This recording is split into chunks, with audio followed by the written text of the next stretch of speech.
할렐루야. 6월 24일 손잡는 교회 아침밥상 묵상에 사랑하는 여러분들을 초대합니다.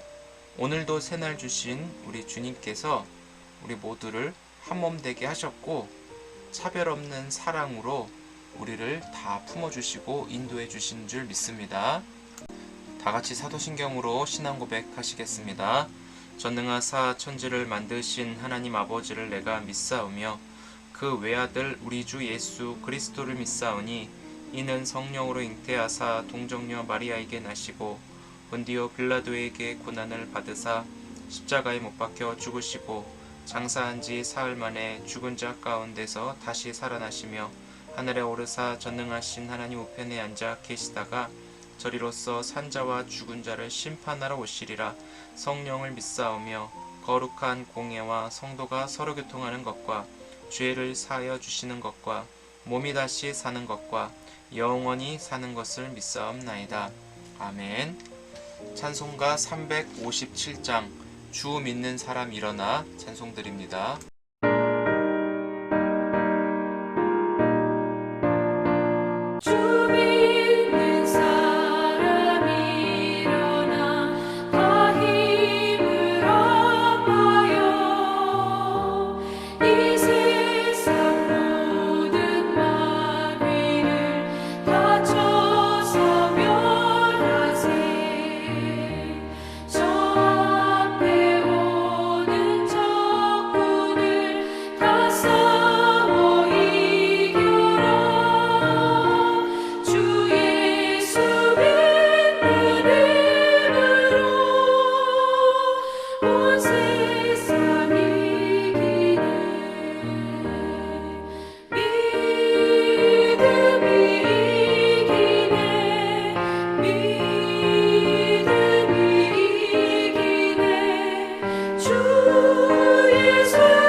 다윗이 전에 피곤하여 능히 자기를 따르지 못함으로 브솔 시내에 머물게 한 200명에게 오매 그들이 다윗과 그와 함께한 백성을 영접하러 나오는지라.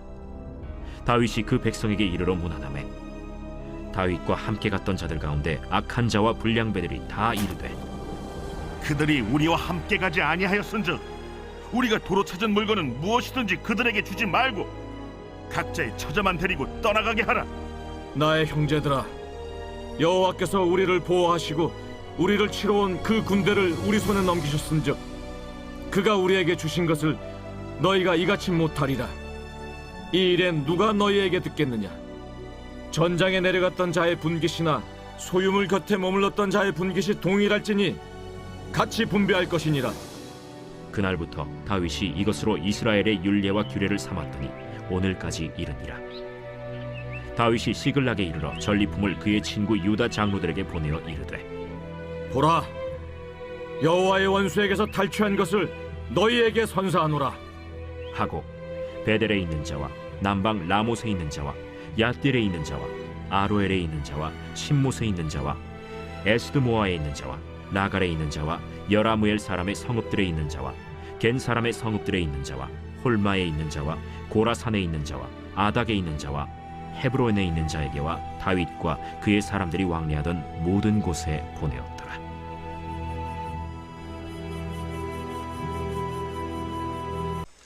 할렐루야.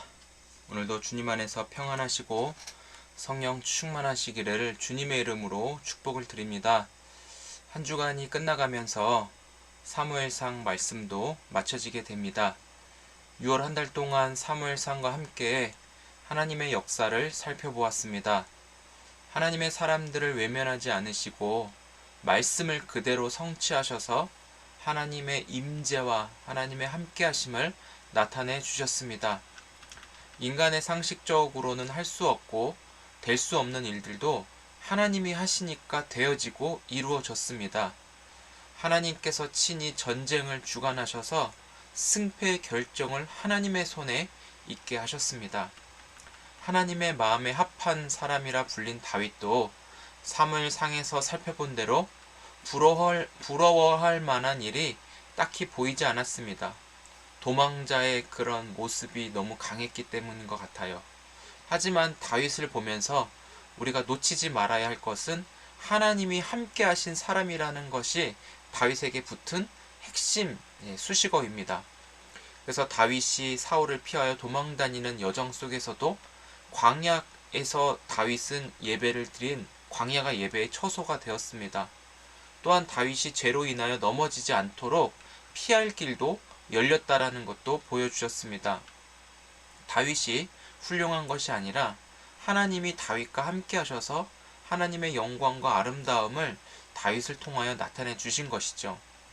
그리고 다윗은 항상 하나님께 여쭈면서 말씀에 귀 기울여 순종하는 일상 속에서 말씀대로 이루시는 하나님을 경험했거든요. 그러면서 점점 왕으로 세워져 가는 준비를 하나님이 해주셨습니다. 오늘 사무엘상 30장 21절부터 이 말씀을 보면서 다윗은 자신과 함께한 백성들을 찾아가서 살피는 모습을 보여줘요. 어제 우리 30장 1절부터 그 내용을 보면은 아말렉이 침노하여 가지고 다윗의 아내들을 비롯하여 자녀들을 사로잡아 가고 있고 재산도 빼앗아 갔음을 알 수 있습니다. 다윗이 머물렀던 그 시글락도 불에 다 타버렸다라는 것을 기록되고 있어요. 다윗이 곁에 있는 그 사람이 한 600명 정도 있었거든요. 이제 이 600명이 하나님의 말씀에 응답받아서 아말렉을 추격하여 아내들과 자식들을 되찾아오는 그런 과정들이 기록하고 있는데요. 이 600명이 다 따라간 것이 아니라 피곤한 사람도 있었다고 해요. 그 200명 정도 되는 피곤한 사람들은 부솔 시내를 건너지 못하고 다윗은 400명만 이끌고 가서 그 일을 해낸 것이죠. 전쟁이 마치고 돌아오는 길에 다윗은 그냥 지나치지 않고 부솔 시내를 건너지 못한 피곤한 사람들 200명에게 찾아갔습니다. 전쟁에 참여하지 못하고 심신이 연약한 자가 바로 이 피곤한 사람들을 의미하는데 다윗은 400명의 일행과 함께 찾아가서 오늘 이 본문이 시작되는 내용이 바로 여기입니다. 그런데 갈등이 생기네요. 22절을 보니까 다윗과 함께 갔던 사람들 중에는 악한 자와 불량배들이 있었는데 그들이 제안을 해요. 피곤한 200명의 사람들은 우리와 함께 가지 않았으니 우리가 도로 찾은 물건은 무엇이든지 그들에게 주지 맙시다. 오직 저들의 처자식들만 데리고 떠나가게 하라는 그런 제안을 다윗에게 한 것이죠. 굉장히 계산적이에요. 공동체와 지체의식은 정말 눈꼽만치도 없는 이 불량배들의 언행을 우리가 들었습니다. 이 불량배들하고 불리는 사람들이 말하는 그 원리는 세상, 하나님 나라 밖에서 사용되는 방식입니다. 예를 들어서 우리가 회사에서 직원을 뽑을 때 일을 하는 만큼 돈을 가져가라.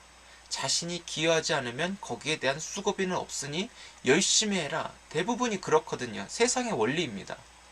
정말 쌀벌하고 정도 없고 당장이라도 떠나고 싶을 그런 장소인 것 같아요. 하지만 그 기업이 운영하는 방식이라 어쩔 수가 없는 것이죠.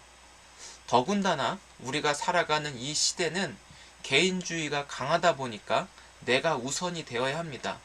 나한테 조금이라도 손해가 난다고 한다면 분해서 견딜 수가 없고 어떻게든 손해배상을 청구해서 자기에게 돌아오게끔 합니다. 우리가 이런 시대를 살아가고 있어요. 하지만 다윗에게 제안한 이 불량배들은 우리가 아말렉을 제거하고 잃어버린 가족들과 재물들을 되찾았다라는 그런 우월감을 드러냈죠. 이 불량배들은. 그러니까 너희들은 참여하지 않았으니까 너희들에게는 이 재물들이 돌아갈 수 없어 라고 당당하게 말한 것 같아요. 그렇지만 하나님 나라 안에서는 이 불량배들이 굉장히 위험한 언어와 행동 그리고 그들의 신앙을 보여주었습니다. 하나님의 사람 다윗도 이 부분을 정확하게 짚어줍니다. 한번 23절을 같이 한번 읽어보겠습니다. 시작. 다윗이 이르되 나의 형제들아 여호와께서 우리를 보호하시고 우리를 치러 온 그 군대를 우리 손에 넘기셨은즉 그가 우리에게 주신 것을 너희가 이같이 못하리라. 아멘. 다윗은 불량배들에게 따끔하게 말을 해주는데 다윗의 감정과 개인적인 그 속마음이 아니에요. 하나님의 이름으로 여호와께서 행하신 하나님의 말씀을 전하고 있어요. 하나님의 권세가 다윗에게 주어진 것은 바로 말씀이신 하나님의 그 행하심을 선포하다 보니 그 말씀의 권세가 주어지게 된 것이죠. 여기 내용이 그렇지 않습니까? 여호와께서 함께 하시지 않았다면 어찌 우리가 되찾을 수 있었을까? 모든 공로와 영광을 하나님께 돌리는 거예요. 할 수 없었다. 하나님이 함께 하시지 않으면 우리는 아무것도 할 수 없다. 이것을 고백하면서 200명의 이 피곤했던 사람들이 전쟁에 참여하든 하지 못했든 똑같이 해야 할 것이라는 것, 똑같이 나눠야 할 것이라는 율법과 규례를 새로 정하였습니다.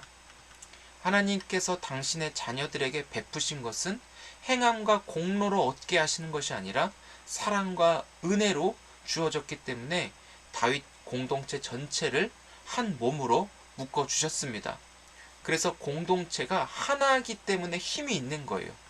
사랑과 은혜로, 은혜라는 그 방편으로 묶어주는 그 힘은 바로 한 몸이라는 것에 있습니다.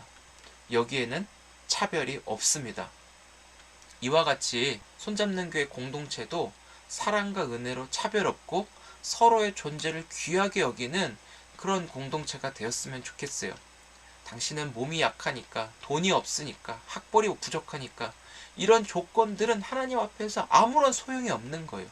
오히려 그런 것들을 통해서 주눅들 필요 없고 고학력자나 돈이 많다고 해서 하나님 앞에 당당할 수가 없는 거예요. 이해가 되시죠? 하나님 앞에서 모든 것이 내려놓고 우리의 존재 자체가, 우리의 생명도 하나님의 그 은혜로 주어진 것이기 때문에 하나님 앞에서는 자랑할 것도 없고 주눅들 것도 없다라는 것이죠. 여기서 구원은 하나님이 하신 것이고 흩어진 자들을 모으셔서 하나 되게 하신 것도 강한 자들은 겸손하게 하시고 연약한 자들은 더 그를 높이셔서 공평하신 하나님 은혜 안에 하나 되게 하신 줄 믿습니다. 우리는 이렇게 믿음을 가지고 살아가야 돼요. 결국 다윗은 26절에 시글락에 전리품을 보내면서 말씀이 맞춰지게 되는데, 다윗이 전리품을 시글락에 보낸 이유는 승리케 하신 하나님의 은혜를 같이 나누고 싶어서였죠. 모든 자랑은 하나님이어야만 하고 하나님으로 인하여서 자랑하는 자도 기쁘고 영광도 하나님이 받으시는 그런 삶이 이들에게 주어진 것처럼 오늘 우리에게도 이어받을 수 있기를 소망합니다. 사랑하는 성도 여러분, 여러분들에게 쉬운 말 같지만 우리 자신을 한번 깊이 있게 돌아볼 수 있는 질문을 드리겠습니다. 이 질문은 간단하게 생각하고 대답할 문제가 아닙니다. 지금까지 지나온 나 자신의 삶을 한번 돌아볼 수 있는 질문입니다. 자막 나갈 테니까 잘 생각해 보세요. 여러분들은 예수님을 정말로 믿으십니까? 예수님을 정말로 믿으세요? 환경과 조건과 상황에 상관없이 예수 그리스도를 내가 정말 믿는가? 나를 위해, 나의 죄를 위해 십자가에 피 흘려 죽으신 예수님을 나의 구주로, 나의 주님으로 영접하는가? 내가 하나님의 자녀된 권세를 받았다라는 것, 이것을 혹은 믿으십니까? 이게 중요하거든요, 이 질문. 한번 오늘 하루를 살아가면서 좀 생각해 볼 수 있는 질문입니다. 그리고 다시 한번 나의 믿음 없다고 여겨지면 주여 용서해 주시고 나에게 주님만을 온전히 믿을 수 있는 그 믿음을 허락해 주옵소서. 믿음으로 사는 삶을 살게 하여 주옵소서. 우리는 이렇게 기도하며 나아가야 될 것입니다. 그렇지만 반대로 교회라는 것은 방금 드린 이 질문에 네라고 대답하는 사람들도 있거든요. 네라고 대답한 사람들이 모인 공동체예요. 교회란 학벌, 직책, 혈연, 지연 이런 것들로 인해서 자신의 이름과 목소리를 드러내서는 안 되는 것이죠. 저 얼마 전에 전국노래자랑 MC였던 그 송혜 선생님이 돌아가시기 전에 어떤 지역 군수를 호되게 야단쳤다라고 하는 그 기사를 본 적이 있어요. 지역의 군수라는 그런 이름으로 물론 그 군수분이 좋은 자리를 차지한 것이 아니라 그 군수 옆에 군수의 보좌관들이 아마 좋은 자리에 앉으라고 마련해 놓았던 것 같아요. 하지만 그런 행동들이 시민들을 불편하게 만든 것을 보고 송혜 선생님이 이 얘기를 했던 것 같아요. 당신이 군수면 군수지 누구 마음대로 제일 좋은 자리를 차지하고 이 잔치 축제를 이렇게 불편하게 만드느냐, 어서 의자 들고 나가라고 야단쳤던 일화가 기사에 실렸다는 것을 전 보았습니다. 모든 사람들이 즐기는 잔치에 예외라는 상황을 두어서는 안 되고 정말 모두가 누릴 수 있는 그런 축제는 그렇게 만들어져야 합니다. 하물며 교회 공동체가 특정한 사람들을 앞세워서 공로와 행함을 강조하여 그런 특별한 사람들을 우대해 준다면 교회가 교회로서의 존재가 될 수 없다라는 것을 오늘 우리에게 알려줍니다. 사랑하는 성도 여러분, 오늘 우리가 하루를 살아가면서 우리 삶의 자리가 굉장히 전쟁 같은 일상이 벌어지는데 우리가 기억할 것은 전쟁은 하나님께 속하였다라는 것을 꼭 명심해 주시기 바랍니다. 물질 전쟁, 건강 전쟁, 관계 전쟁, 하물며 여러 가지 여러분들만 알 수 있는, 느낄 수 있는 이런 내면의 전쟁들도 있다라는 것이죠. 하지만 우리가 다윗에게 배워야 하는 것은 하나님의 말씀을 통해 항상 하나님께 여쭈면서 하나님의 인도하심을 따랐던 그 다윗을 우리가 좀 배울 수 있었으면 좋겠어요. 우리가 내 힘과 내 열심으로 성취했다라는 거 하는 것은 하나님 앞에서는 아무런 유익이 되지 않아요. 우리가 성취했다는 것도 하나님과 함께 하나님이 주신 은혜 안에서 성취가 되어 모든 영광을 하나님께 돌리는 것이 바로 우리가 살아가는 삶의 본질 아니겠습니까? 그리스도의 몸으로 하나 되게 하시는 하나님의 사랑으로 주님은 오늘도 우리를 인도해 가십니다.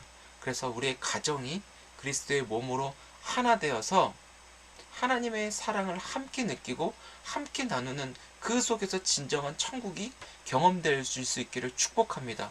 일터도 마찬가지예요.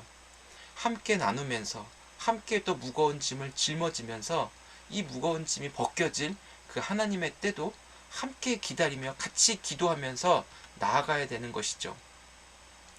공동체가 끊어지면 우리의 팔다리, 우리 몸이 잘려진다는 그런 공동체 의식이 우리는 있어야 합니다.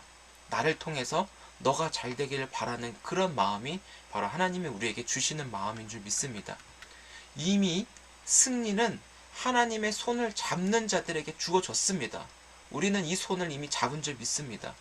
이런 우리에게 염려와 두려움을 하나님이 제거해 주셨으니 믿음으로 이것을 받으면 돼요. 하나님은 너 쓸 것 미리 아시고 채우시는 하나님께서 오히려 우리에게 모든 것을 다 주셨으니 이것들을 나누면서 이 모든 것이 하나님이 주셨습니다 라고 고백하며 하나님으로 기뻐할 수 있는 오늘의 삶으로 인도해 주시는 줄 믿습니다. 은혜와 사랑으로 모든 것을 누리며 이 모든 것이 우리 교회를 통해 우리 여러분 한 분 한 분을 통해 흘러가게 하실 때 계시는 그곳에 하나님 나라가 드러나고 주변 사람들이 변화되는 그런 아름다운 열매들이 나타나는 아름다운 오늘이 되어지기를 주의 이름으로 축복합니다. 기도하겠습니다. 하나님 아버지 감사합니다. 전쟁은 하나님께 속하였고 믿음으로 하나님이 승리하셨음을 우리에게 다 받게 하신 줄 믿습니다. 하나님, 우리의 공로와 우리의 성취는 내 힘으로 된 것이 아무것도 없음을 고백하며 하나님, 나를 통해 너가 잘되고 나를 통해 너가 살아가는 것이 교회의 본질인 줄 믿사오니 주님, 우리가 하나님의 말씀대로 살아갈 수 있도록 축복하여 주옵소서. 손잡는 교회 모든 가족들, 이 영상을 시청하는 모든 분들 안에 정말 하나님 나라의 그런 교회됨을 기억하게 하시고 내가 부족한 것을 너로 인하여 채워주고 너의 부족한 것을 내가 채워주며 같이 한몸된 그런 축복을 먼저 누릴 수 있는 귀한 분들 되도록 도와주옵소서. 어렵고 힘든 상황 속에 있습니다. 그러나 하나님 바라볼 때 주님 앞에 구할 때 하나님 우리를 불쌍히 여겨주시고 우리의 부르짖음에 귀 기울여 주시며 하나님께서 함께 하시는 다윗의 여정처럼 오늘도 우리와 함께 하셔서 우리가 있는 그곳에서 주님의 역사가 기록되어지는 놀라운 일들로 우리에게 허락하여 주옵소서. 주님 감사합니다. 주님을 의지할 수 있는 자로 살아가게 해주셔서 감사합니다. 모든 영광을 하나님께 돌리며 하나님으로 기뻐하는 오늘이 되어질 수 있게 도와주옵소서. 예수님의 이름으로 축복하며 기도드립니다. 아멘.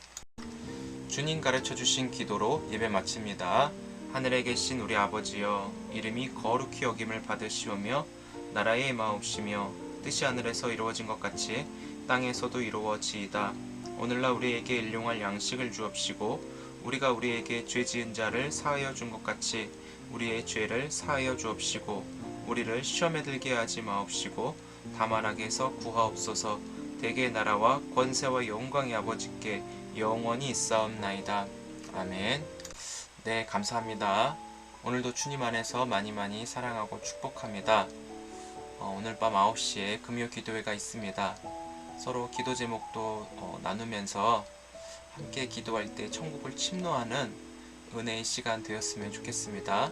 많이 참석하셔서 함께 기도하고 더 나은 내일을 위해서 또 같이 기도로 돌파하는 시간 되었으면 좋겠습니다. 우리 이따가 9시에 뵙겠습니다. 감사합니다.